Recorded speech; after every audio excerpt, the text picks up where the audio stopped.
भूतों के चक्कर में। Doctor A.K.B. सिन्हा ने एक बार बक्सर से आरा आने के दौरान प्रेतों से साक्षात्कार से संबंधित एक आप बीती कहानी सुनाई थी। उन दिनों वे छपरा सदर अस्पताल में पदस्थापित थे। एक रोज की बात है, डॉक्टर साहब अस्पताल से रात करीब 12 बजे घर लौटे थे।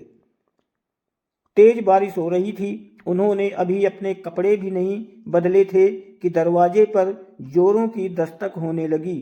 मैंने दरवाज़ा खोला तो देखा एक 20-22 साल की लड़की खड़ी है। उसने बताया कि उसके पिताजी की तबीयत बहुत खराब है, मैं चलकर देख लूं। मैंने उसे बताया कि मैं रात में मरीज नहीं देखता। इस पर वो बहुत गिड़गिड़ाने लगी। मेरी पत्नी को दया आ गई। उसने कहा कि इतना कह रही है तो जाकर देख लीजिए। मैं अनमना सा बाहर निकला, अपनी कार निकाली और उसे बैठने का इशारा किया। सुनसान सड़कों से होते हुए हम शहर से 5-7 किलोमीटर दूर एक कस्बे में पहुंचे। वहां आबादी से कुछ पहले ही एक मकान के बाहर रुके।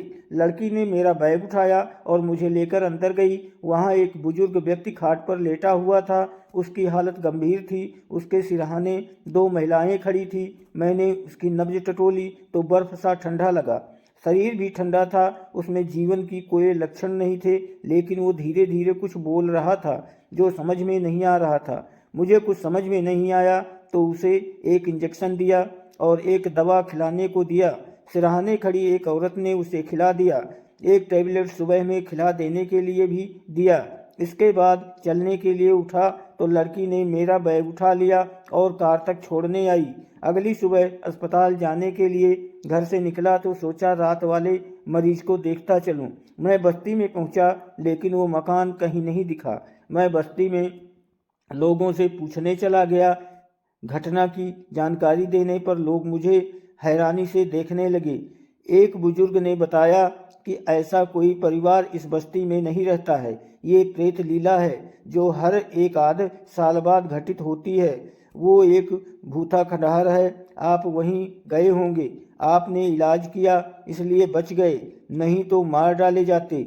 मैं भूत प्रेत पर विश्वास नहीं करता था। इस पर बस्ती के कुछ नौजवानों ने कहा कि उस जगह पर चलिए जहां वो मकान था। मैं 2-3 लोगों को लेकर वहां पहुंचा तो वहां पूरी तरह खंडहर था। उसमें मकड़े का जाल भरा हुआ था।